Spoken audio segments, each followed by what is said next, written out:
Hello class, मैं Mohan Kumar Singh RSS science college BCA department Sitamarhi से। Computer architecture में अब जब हम लोग आगे बढ़ते हैं तो जो हमारा टॉपिक है वो है लैचेस। तो यहाँ पे मैंने लैचेस वर्सेस फ्लिप फ्लॉप दोनों यहाँ पे देने का प्रयास किया। हालांकि अभी यहाँ पे हम लोग लैचेस को ही देखेंगे, आफ्टर डैट फ्लिप फ्लॉप को देखेंगे। तो लेकिन थोड़ा सा कंपैरिजन होना ज़रूरी है सो डैट ताकि फ्लिप फ्लॉप को भी समझने में हमें परेशानी ना हो। सो डैट यहाँ पे देखिए, लैचेस और फ्लिप फ्लॉप दोनों को मैं लेकर के यहाँ पे चल रहा हूँ। और मैं एक बात ये भी बता दूँ, flip flops are made using the latches. Okay, तो पहले लैच को देखते हैं। What is latch? तो कहते हैं सीक्वेंशियल लॉजिक सर्किट, जिसको हम लोगों ने प्रीवियस लेक्चर में देखा था कि सीक्वेंशियल लॉजिक सर्किट और electronic device use for storing binary information is known as latches. Okay, यानी कि कहता है कि कोई भी सीक्वेंशियल लॉजिक सर्किट है या इलेक्ट्रॉनिक डिवाइस जो यूज होता है फॉर स्टोरिंग बाइनरी इंफॉर्मेशन को स्टोर करने के लिए इज नोन एज लैचेज। लैचेज उसका प्लूरल फॉर्म हो गया और लैच जो है सिंगुलर फॉर्म हो गया, तो उसे हम लैच बोलते हैं। कहता है latches are bistable multivibrator. It means that latches have two stable state, low and high. यानी कि लैचेज के पास दो स्टेबल स्टेट होते हैं, लो और हाई। और हम लोग जानते हैं कि कंप्यूटर भी किस पे काम करता है, तो वोल्टेज पे काम करता है, low voltage and high voltage. आगे कहता है it store the information provided to it in binary form. यानी कि बाइनरी फॉर्म में जो इनपुट इससे मिलता है उसे ये स्टोर करता है and does not need a constant input, और इसे कांस्टेंट इनपुट की ज़रूरत नहीं होता है। फिर आगे कहता है the latches are level sensitive, है ना। तो हमने क्लॉक का जो ग्राफ है या क्लॉक का जो फिगर है वो हमने इससे प्रीवियस वीडियो में आपको बता रखा है। तो उसमें हमने लेवल और ईड्ज को दोनों को बता रखा है कि what is edge and what is level. तो वहाँ से आप देख लीजिएगा, तो यहाँ क्लॉक को देख लीजिएगा। और यहाँ पे फिलहाल कहता है कि latches are level sensitive, that is they operate on logics level, whereas flip flops are edge sensitive. Flip flop हमारा ईड्ज सेंसिटिव होता है, that is they operate on clock edge. अब ये क्लॉक ईड्ज जो है ये हम फर्दर नेक्स्ट जो हमारा लेक्चर होगा उसमें हम लोग डिस्कस करेंगे, है ना।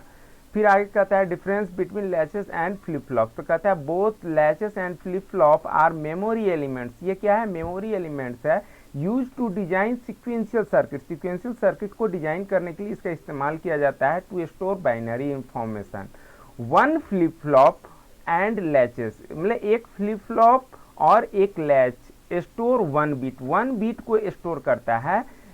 और वो वन बीट क्या होगा? बाइनरी डिजिट होगा, यानी बाइनरी डिजिट 0 और 1। यानी एक हमारा लैचेस या फ्लिप फ्लॉप जो है, मैं एक चीज़ ये भी बता दूं कि यहाँ पर जो चीज़ हम पढ़ रहे हैं कंप्लीट थियोरिटिकल पढ़ रहे हैं। किस चीज़ का? तो कंप्यूटर का जो आर्किटेक्चर होता है उसका हम लोग थ्योरी स्टडी यहाँ पे कर रहे हैं। और ये लैचेस और फ्लिप फ्लॉप कैसे बनाए जाते हैं प्रैक्टिकली जब देखा जाए तो कंप्यूटर के इंटरनल स्ट्रक्चर में, तो यूजिंग डायोड, रेजिस्टेंस, ट्रांजिस्टर, इन सब का इस्तेमाल करके लैच और फ्लिप फ्लॉप बनाए जाते हैं। तो यहाँ पर थियोरेटिकली देखा जाए तो कहता है एक फ्लिप फ्लॉप या लैच जो है स्टोर करता है 1 bit of data. The main difference between latch and flip flop is that latch change the output whenever there is a change in output. मतलब कि लैच में कभी भी इनपुट अगर चेंज होगा तो आउटपुट उस हिसाब से चेंज हो जाता है। As they continuously check the input signal, वो इनपुट सिग्नल को बराबर चेक करता है, लेकिन एंड चेंजेज इन इट, और इसमें चेंज करता है। While flip flop is a combination of latch and clock. तो फ्लिप फ्लॉप में हम क्या करते हैं? लैच में ही यदि हम क्लॉक का इस्तेमाल करते हैं तो वो हमारा हो जाता है फ्लिप फ्लॉप हो जाता है। Which change the output time adjusted by clock. यानी कि क्लॉक कहेगा कि अभी आप चेंज करो तो चेंज करेगा, क्लॉक कहेगा कि चेंज नहीं करना है तो नहीं करेगा। ओके, अब ये तो मैं अभी बताया कि क्लॉक का डिटेल डिस्कशन हम नेक्स्ट लेक्चर में करेंगे।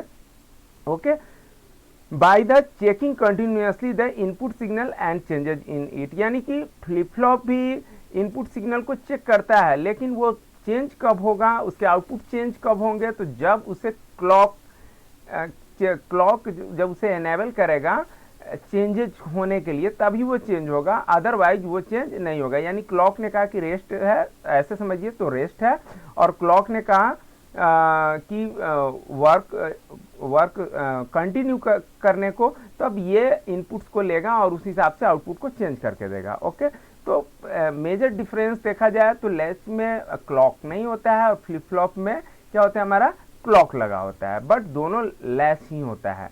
आगे कहता है below is a table show difference between latch and flip flop. Flip flop में दोनों में डिफरेंस बता रहा है। कहता है लैच इज एसिंक्रोनस, तो हम लोग सीक्वेंशियल सर्किट में देखे थे एसिंक्रोनस सर्किट कैसा होता है, that is output can changes as soon as input they find change in input. यानी कि इनपुट में जैसे ही वो पाएगा कि चेंज हुआ है तो आउटपुट भी चेंज हो जाता है एसिंक्रोनस सर्किट में, यानी कि लैच में। लेकिन फ्लिप फ्लॉप में कहता है flip flop is synchronous, that is it is edge triggered and only change state when the control signal at input goes from high to low or low to high। यानी कि जब control signal जब तक उसका change नहीं होगा, यानी कि जो क्लॉक लगा हुआ है, clock is the control signal, तो वो जब तक चेंजेज नहीं होगा तब तक उसका जो है आउटपुट चेंज फ्लिप फ्लॉप में नहीं होगा। इवन द हमारा इनपुट फ्लिप फ्लॉप का चेंज करता रहे, लेकिन क्लॉक उसे कंट्रोल करता है आउटपुट को। ओके, और जब तक क्लॉक उसे गाइड नहीं करता है तब तक वो प्रीवियस वैल्यू को स्टोर करता है, इवन उसका इनपुट चेंज होता रहे, है ना। इस चीज को डिटेल में हम लोग आगे देखेंगे आगे के लेक्चर में। कहता है latches are building blocks of sequential circuit and this can be made from logic gates. Logic gate से हमारे लैचेज बनते हैं। Flip flops are also building block of sequential circuit but these can be build from latches, है ना। ये लैचेज से मिलकर के फ्लिप फ्लॉप बनता है, लेकिन लैच बनता है किससे, गेट से बनता है। यानी सबसे पहले हमारा लॉजिक गेट्स है, लॉजिक गेट्स के बाद लैच है, लैच के बाद फ्लिप फ्लॉप है। ओके, फिर आगे कहता है latch make changes in output correspondingly as it checks its input and change in input signal continuously. वही बात प्रीवियसली जो ऊपर हमने देखा उसी बात को कह रहा है। और फ्लिप फ्लॉप जो है वो क्या करता है, क्लॉकिंग सिग्नल को चेक करता है, determine by clocking signal. Okay, उसके बाद कहता है latch operation is based on enable function input. ये ऑपरेशन होता है एनेबल फंक्शन इनपुट पे। Flip flop works on the basis of clock pulses. Clock pulses पे ये काम करता है। तो क्लॉक को मैंने बार बार मैं बता रहा हूँ कि फर्दर जो हमारा नेक्स्ट लेक्चर होगा उसमें हम क्लॉक के सिग्नल्स को देखेंगे कि, और जब फ्लिप फ्लॉप पढ़ेंगे तो वहाँ पे क्लॉक सिग्नल आएगा ही आएगा। फिर आगे कहता है latch is A level trigger. ये लेवल ट्रिगर होता है और ये इड्ज ट्रिगर होता है, जो कि ऊपर हम लोग देख रखे हैं। और ये इड्ज ट्रिगर और लेवल ट्रिगर जो है वन हाई टू लो होता है, लो टू हाई होता है, जो कि इससे प्रीवियस सिक्वेंशियल सर्किट के जो लेक्चर था उसमें हम लोग देख चुके हैं। और यहाँ पर जो कहता है फ्लिप फ्लॉप जो इड्ज ट्रिगर है, ये कहता है कि निगेटिव इड्ज ट्रिगर और पॉजिटिव इड्ज ट्रिगर, इस चीज को भी हम लोग देख चुके थे। आगे कहता है लैचेज आर लेवल सेंसिटिव, वही बात कर रहा है, और flip flop are edge sensitive. Okay, अब चलिए लैच पे हम आते हैं। तो लैच कहता है there are two types of latch, SR latch and D latch, है ना। तो सबसे पहले एसआर लैच को हम लोग देखते हैं। What is SR? तो SR stand for set and reset. तो कहता है SR stand for set reset latch. There are two inputs S and R and two outputs Q and Q complement। इसको Q complement बोल लीजिए, Q का negation बोल लीजिए, Q नॉट बोल लीजिए, एक ही बात है, ऑफ एसआर लैच। यानी कि ये हमारा एसआर लैच का फिगर है using the NOR gate. NOR gate इसको हम नैंड गेट के थ्रू भी बना सकते हैं। फिलहाल हम लोग नॉर गेट के इस कंडीशन को देखते हैं। तो देखिए यहाँ पर समझने वाली बात क्या है कि इसमें दो इनपुट्स है, एस है और आर है। ओके, और दो यहाँ पे नॉर गेट बना हुआ है। अब इसका आउटपुट जो है ये क्रॉस कपलिंग यहाँ पे हो रहा है यानी फर्स्ट वाले नॉर गेट का आउटपुट सेकेंड वाले के लिए इनपुट बन जाता है, और फिर सेकेंड वाले का जो इनपुट आउटपुट है वो फर्स्ट वाले के लिए एक इनपुट बन जाता है। तो ये काम कैसे करता है इस चीज़ को समझना है। इसका तो टेबल वैसे मैंने नीचे बना रखा है, लेकिन ये कुछ लोगों को समझ में आया होगा, कुछ लोगों को शायद नहीं समझ में आया होगा, और जब तक इसको इस सर्किट के फंक्शनैलिटी को नहीं देखा जाए इस टेबल को समझना बहुत ही मुश्किल है। तो चलिए इसको समझने के लिए हम दूसरे जगह वर्ड में हम जाएंगे और यहाँ पे इस सर्किट को समझते हैं। देखिए जो लैच का है यहाँ पे डायग्राम बना हुआ, वही डायग्राम यहाँ पे बना हुआ है, और इस चीज़ को हम लोग यहाँ पे समझते हैं। ओके, इसको समझने से पहले सबसे पहले इसमें कौन सा गेट हमने यूज किया, तो नॉर गेट यूज किया। नॉर गेट का हम लोग ट्रूथ टेबल कर लेते हैं पहले। तो नॉर गेट का ट्रूथ टेबल जैसे पॉसिबल, नॉर गेट में अगर दो इनपुट्स आ रहे हैं, एक इनपुट ये आ रहा है और एक इनपुट ये आ रहा है, तो मान लेते हैं कि कोई भी नॉर गेट है, सिंपल नॉर गेट है, तो जहाँ पे ये क्रॉस कपलिंग नहीं है और दो नॉर गेट नहीं है, एक ही नॉर गेट है, मान लेते हैं कहीं पे एक ही नॉर गेट है, तो उस नॉर गेट का ट्रूथ टेबल ये पॉसिबल 4 कॉम्बिनेशन होते हैं, और इसमें से नॉर गेट जो है और का अपोजिट होता है। तो यहाँ पर और में क्या होता है, कोई भी एक 1 है तो सबका सब 1 हो जाएगा, और में तो यही होता है। तो और का अपोजिट, एक सेकेंड में ज़रा वीडियो को होल्ड करना चाहूँगा, कुछ टेक्निकल इशू आ गया है।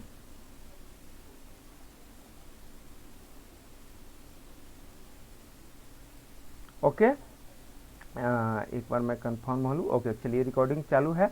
हाँ, तो नॉर गेट और का अपोजिट नॉर होता है, सो डैट यहाँ पे नॉर गेट में नीचे का सारा 0 हो जाएगा और ऊपर का एक 1 हो जाएगा। ओके, अब यहाँ पे समझने वाली बात क्या है कि इसको ध्यान से देखिए, जब कभी भी 1 होता है नॉर में तो आउटपुट क्या होता है, 0 होता है। ये बात समझना बहुत ही जरूरी है इस सर्किट को समझने के लिए कि नॉर में जब कभी भी हमारा एक भी 1 होगा तो आउटपुट हमारा क्या आएगा, आउटपुट हमारा 0 आएगा। ठीक है, तो इस बात को केवल ध्यान रखना है। और 1 कब होगा, तो जब दोनों ही इनपुट 0 होंगे तो 1 होगा, सिंगल केस। ओके, तो चलिए फर्स्ट टाइम में यहाँ पे मैं R के वैल्यू को मैं 0 ले लेता हूँ। ओके, और यहाँ पे मैं 1 ले लेता हूँ। ओके, तो मैं यहाँ पे R को कर देता हूँ 0 और S को कर देता हूँ 1। ठीक है, अब पहले जहाँ पे 1 है उसको देखते हैं। तो यहाँ पे 1 है तो निश्चित रूप से ये भी 1 होगा इसमें फर्स्ट इनपुट, तो हमारा Q कॉम्प्लीमेंट जो यहाँ पे है वो क्या आ जाएगा, 0 आ जाएगा। ओके, तो मैं Q कॉम्प्लीमेंट यहाँ पे लिख देता हूँ 0। ओके, अब ये 0 जब जाएगा एज ए इनपुट, तो एक तो यहाँ पे ऑलरेडी 0 है, ध्यान से वीडियो को देखिएगा, और ये 0 इधर से गया तो 0 0 क्या होगा जाएगा यहाँ पे 1 हो जाएगा। ओके, तो ये Q जो हमारा निकला ये 1 निकला। ठीक है, अब इसके केस को हम चेंज करते हैं। चेंज इस तरीके से करते हैं कि इस 1 को अब हम कर देते हैं 0, इस 1 को यानी S को मैं कर देता हूँ 0 और R को कर देता हूँ, R तो ऑलरेडी 0 पहले से ही है, यानी इनपुट हमने चेंज किया है।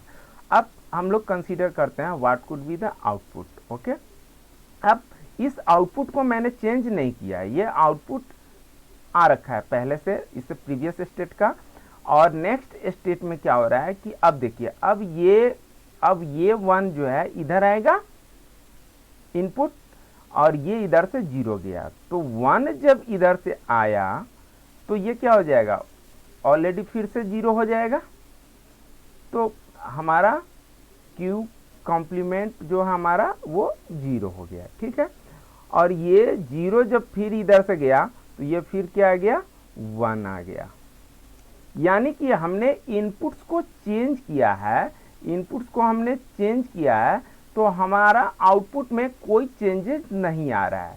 This represent to memory. Okay, और यानी कि इसने होल्ड करके रखा उतने देर तक उस चीज को। This is the basic concept of computer architecture, कि अगर ये नहीं होता तो हमारा डिजिटल इलेक्ट्रॉनिक्स नहीं होता। यहाँ पे देखिए लास्ट में सबसे नीचे मैंने ये लिख रखा है कि they are widely application of latches, तो कहता है they are widely use in data storage and computing.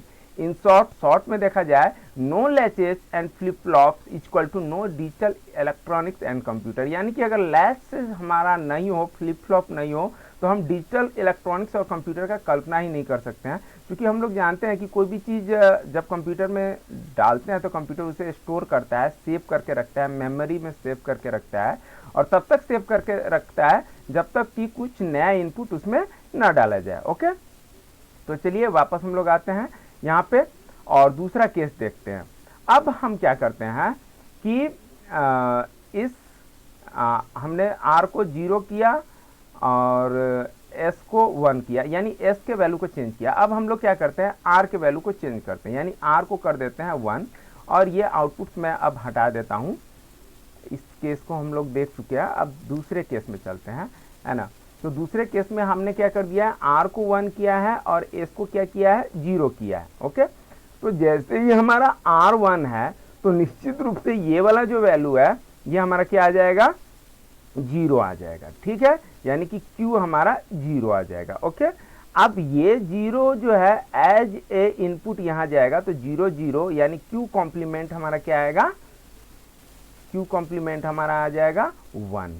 Okay, अच्छा एक चीज मैं ये भी आपको बता दूं कि ये जो दो आउटपुट्स आते हैं हमेशा कॉम्प्लीमेंट फॉर्म में होता है। लैचेज का रूल है ये कि हमेशा कॉम्प्लीमेंट फॉर्म में होते हैं। तो देखिए ना, इस केस में भी फर्स्ट केस जो हमारा है, इस केस में भी देखते हैं तो 0 का कॉम्प्लीमेंट 1 है। इस केस में भी देखिए तो 1 का कॉम्प्लीमेंट 0 है, यानी 0 का कॉम्प्लीमेंट, दोनों कॉम्प्लीमेंट फॉर्म में आया है ना। और हमारे मेमोरी भी यहाँ पे स्टेबल कर रहा है, स्टेट कर रहा है। ओके, तो चलिए अब यहाँ पे वापस आ जाते हैं। तो ये हमारा 0 0 आया, तो ये हमारा हो गया 1। ओके, तो q कॉम्प्लीमेंट ये वाला केस हमारा 1 0 1, r का वैल्यू 1, s का वैल्यू 0, तो इधर आया q हमारा आया 0 और q कॉम्प्लीमेंट हमारा आया 1।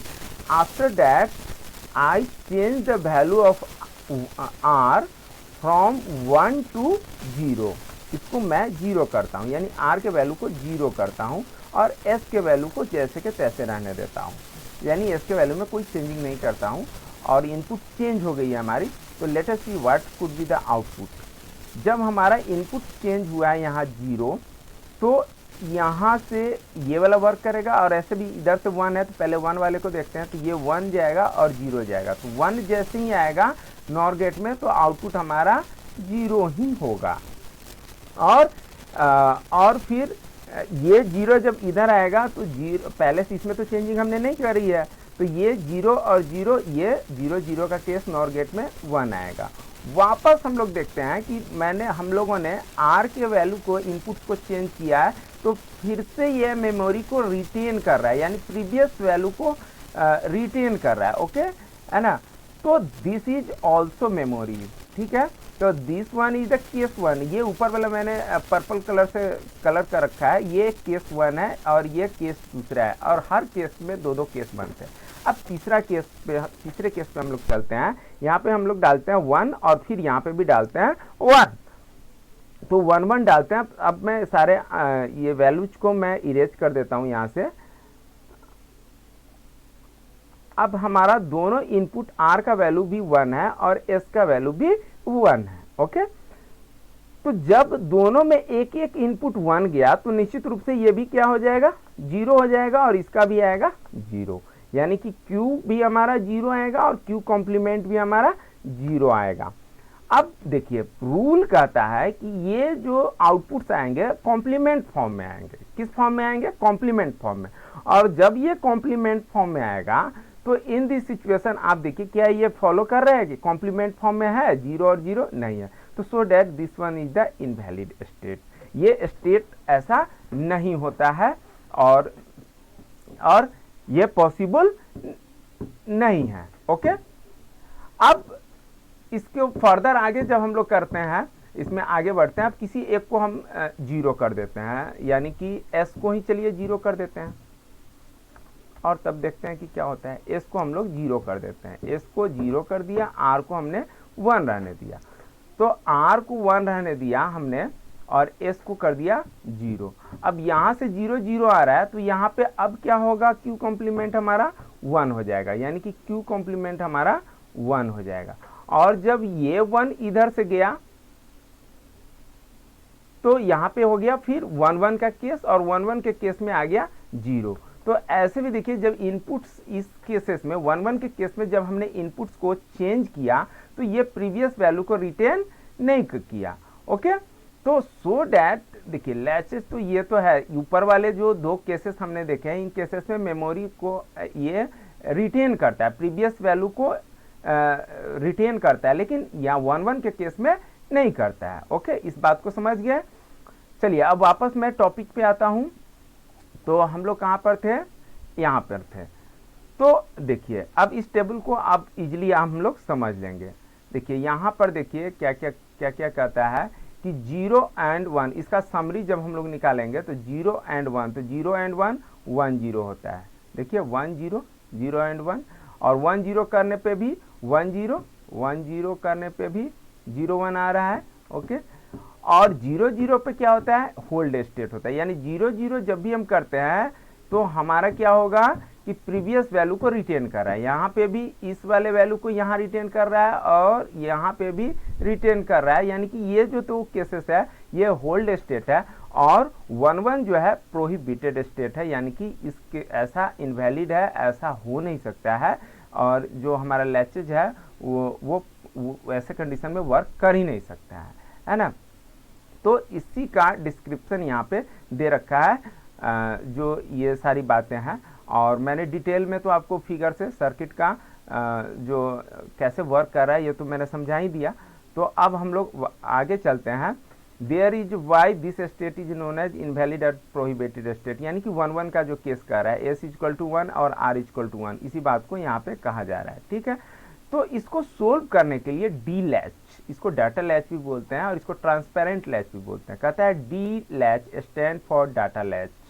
In SR latch there is a restricted input condition, that is both SR inputs should not be same and either one of them should be high for set or reset, यानी कि उन दोनों में से कोई एक 1 होना ही चाहिए, दोनों एक जैसा नहीं हो सकता है, यानी कि 1 1 नहीं हो सकता है, सेट और रिसेट में से दोनों 1 1 नहीं हो सकते हैं, कोई एक हाई पे होना चाहिए।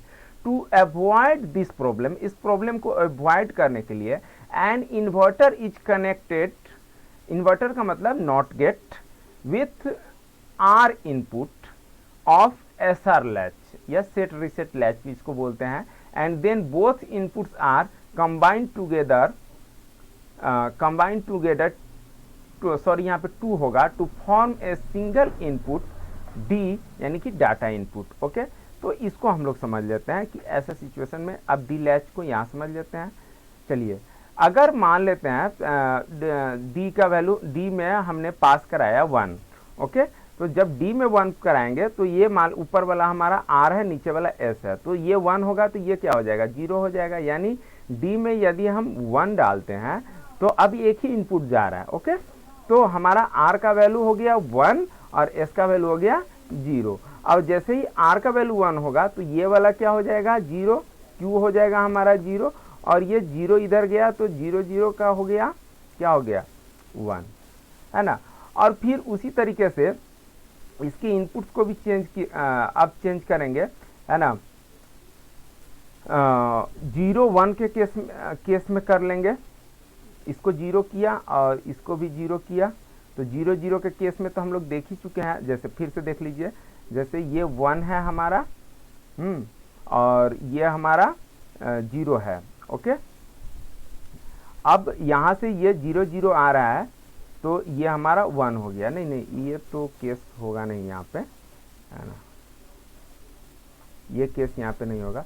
दूसरा केस, क्योंकि इसमें इनपुट एक ही जा रहा है। ओके, दूसरा केस यहाँ पे हम अब 0 का लेते हैं। ओके, तो d का वैल्यू जब हम 0 करेंगे, तो d का वैल्यू जब 0 करेंगे तो ये 0 होगा, तो ये भी हमारा क्या हो जाएगा 0 हो जाएगा, और ये हमारा क्या हो जाएगा 1 हो जाएगा। ओके, और जब ये हमारा 1 हो जाएगा तो यहाँ पे अब देखिए r का वैल्यू हमारा हो गया है 0, और एस का वैल्यू हो गया 1। तो 0 और 1 बन रहा है। तो 0 और 1 के केस में यहाँ से देख लीजिए क्या होता है, आर हमारा है 0 और 1, तो 1 0, यानी कि उस टेबल के वैल्यू को हम यहाँ पे भी इस्तेमाल कर सकते हैं। ठीक है, तो इसमें कभी भी 1 1 का केस आएगा ही नहीं। क्यों? क्योंकि यहाँ पे एक इन्वर्टर लगा हुआ है, नॉट गेट लगा हुआ है। ओके, चलिए अब आगे हम लोग देखें। तो वही चीज यहाँ पर कर रहा है, when d equal to 1, s equal to 1, r equal to 0, which is set input qt equal to 1। और फिर उसी तरीके से व्हेन d इक्वल टू 0, तो d इक्वल टू 0, तो s equal to 0, r equal to 1, which is reset input qt। Complement है यहाँ पे, ये चीज़ ध्यान दीजिएगा, यहाँ पे कॉम्प्लीमेंट लिखा हुआ है, ये 0 हमारा हो जाएगा। Okay, thus in data latch q output follow the value of d input. Okay, तो इसमें जो प्रॉब्लम आ रहा था कि 1 1 इनपुट का स्टेट, इनपुट तो कुछ भी चेंज हो सकता है, तो अब यहाँ पे 1 1 का केस आएगा ही नहीं एक इन्वर्टर लगा देने से। ठीक है, अब एप्लीकेशन ऑफ लैचेस, तो ये बहुत आसान है, ये आप समझ गए होइएगा। चलिए एक बार मैं दोहरा देता हूँ। A latch is a single bit of storage element, एक सिंगल बीट को, एक बीट को स्टोर करने वाला क्या है, तो एलिमेंट है। They may be use as storage device in power gating circuit and clock, यानी कि ये क्लॉक में या पावर गेटिंग सर्किट में स्टोरेज के रूप में इसका इस्तेमाल हम लोग कर सकते हैं। They may be use as pulse latches where they perform the same behaviour like flip flop by pulsing the clock very quickly. Okay, in asynchronous system D latch are used as input output ports। फिर आगे कहता है to reduce the transit count in synchronous two phase system data latch may be used। फिर उसके बाद कहता है, इन सबको हम आगे चल करके देखेंगे है ना, कि क्लॉक क्या है, ट्रांजिट कैसे होता है, ट्रिगरिंग कैसे होता है, इन सब चीज़ों को देखेंगे। They are widely use in data storage and computing, जो कि अभी मैंने थोड़ी देर पहले आपको पढ़ के बताया था। और लैच और फ्लिप फ्लॉप नहीं होता तो ना ही डिजिटल इलेक्ट्रॉनिक्स होता है, ना ही कंप्यूटर्स होता है, यानी मेमोरी का हम लोग कल्पना कर ही नहीं सकते थे। और एक चीज़ और मैं बता दूं कि देखिए सीपीयू जो है हमारा, सीपीयू जो है वही तो हमारा प्रोसेसिंग का काम करता है, वहीं पे तो इनपुट आउटपुट का सारा ऑपरेशन होता है। और अब थोड़ा थोड़ा आपके दिमाग में आ रहा होगा कि किस तरीके से गेट्स का इस्तेमाल, लॉजिक गेट्स का इस्तेमाल करके जो कि प्रीवियस वैल्यू को स्टोर करके रखता है, प्रीवियस वैल्यू को होल्ड करके रखता है और फिर ऑपरेशन को आगे फॉरवर्ड करता है। तो मैं आपको बता दूं कि हमारे सीपीयू में कितने से बहुत सारे लॉजिक गेट्स, छोटे छोटे गेट्स बने होते हैं। This gates can be in practically these gates are made using the transistor, diode, resistor, etc. and etc. Okay, तो चलिए आपने मेरा वीडियो देखा, इसके लिए बहुत बहुत धन्यवाद और मैं अपना वीडियो यहीं पे एंड करता हूँ।